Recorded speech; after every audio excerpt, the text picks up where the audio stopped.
गांव वालों ने गुस्से में आकर शारदा को जिंदा जला तो दिया, लेकिन शारदा ने मरते वक्त कहा था, मैं वापस आऊंगी।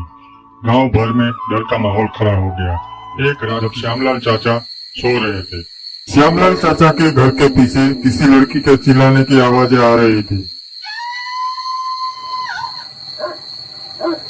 अरे भाग्यवान, ये क्या आवाज आ रही है? लगता है कोई लड़की चिल्ला रही है। चलो बाहर जाकर देखते हैं। इतनी रात को बाहर जाना ठीक नहीं। अभी सो जाओ, कल सुबह देखेंगे।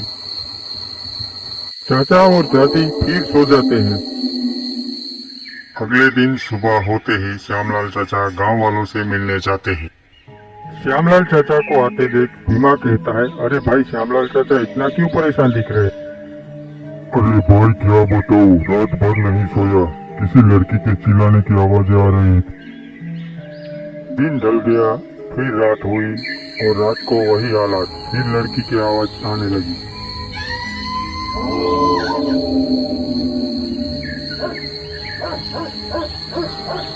अरे रोज रोज ये आवाज कैसी? लगता है बाहर जाकर आज तो देखना ही पड़ेगा। श्यामलाल चाचा और चाची अपने घर से निकलकर बाहर की तरफ देखने गए। जैसे ही बाहर निकले, आवाज तो जंगल की तरफ से आने लगी। श्यामलाल चाचा जंगल की ओर चले। ये आवाज तो यही कहीं से ही आ रही है। ना जाने कौन चिल्ला रहा है। अरे अरे, कौन हो तुम? हम लोग का रास्ता क्यों रोका है? जाने दो, हम लोग को जाना है। अरे बुद्धि, तू मुझे कैसे भूल सकता है? मैं वही शारदा हूँ जिसको तूने जिंदा जलाया था।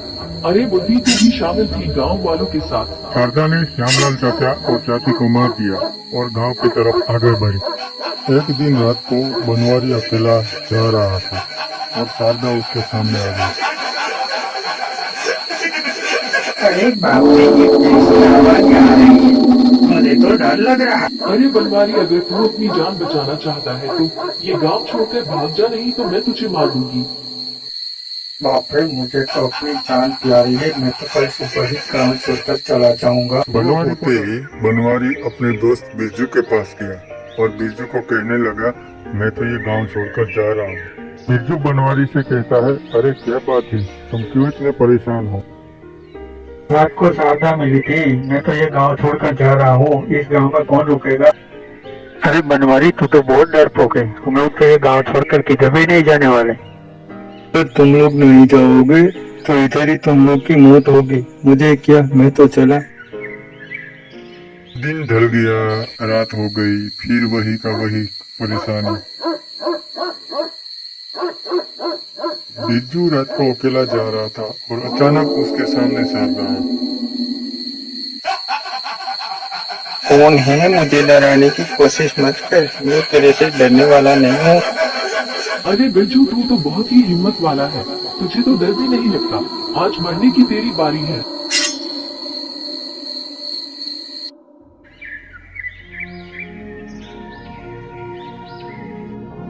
अरे मोहन, क्या बात है? इतनी सुबह सुबह कैसे आना हुआ? भीमा, तू तो जानता है मेरी पत्नी शारदा की वजह से गाँव वाले कितने परेशान हैं। मीरा मोहन से कहती है, अरे मोहन भाई, आपको आपकी पत्नी कहाँ रही? अब तो वो एक चुड़ैल है। मोहन कहता है, आपकी बात तो सही है, लेकिन गांव वाले तो यही कहते हैं ना कि वो मोहन की पत्नी है। शारदा से छुटकारा पाने के लिए भीमा, मोहन और मीरा तीनों जंगल में जाते हैं। मोहन जानता था जंगल में एक सिद्ध योगी बाबा रहते हैं।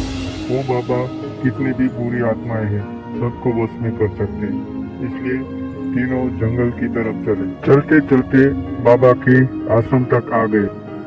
अरे आप लोग कौन हो और यहाँ कैसे आना हुआ? बाबा, हम लोग धर्मपुर गांव से हैं और आपसे मदद मांगने आए हैं। मोहन ने बाबा को अपनी पत्नी की पूरी कहानी सुनाई, कैसे उसने गोपाल की बलि दी, कैसे उसको गांव वालों ने जलाया और कैसे वो चुड़ैल बनी। भीमा ने अपने गोपाल के बारे में बताया।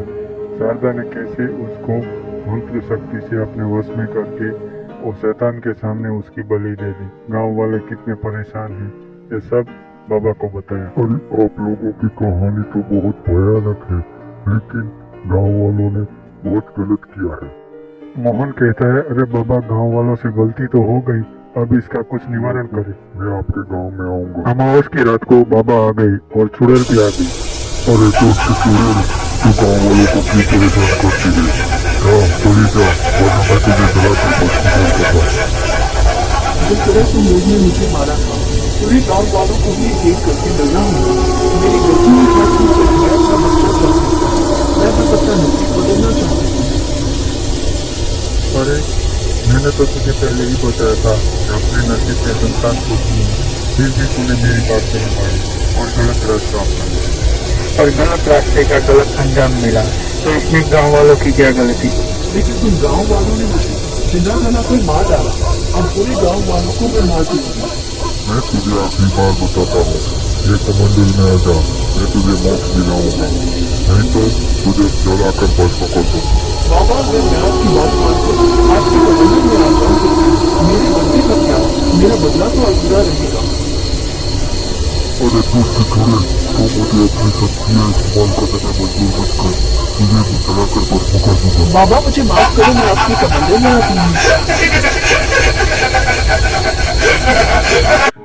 बाबा ने चुड़ैल को अपने वश में करके गांव वालों पर उपकार किया। गांव वालों ने भी बाबा का आदर सत्कार करके दान दक्षिणा करके बाबा को विदा किया और बाबा का आभार व्यक्त किया और गांव वाले सब खुशी खुशी जीने लगे। दोस्तों, अगर हमारी ये कहानी आपको पसंद आई तो प्लीज लाइक शेयर और सब्सक्राइब करना ना भूलें।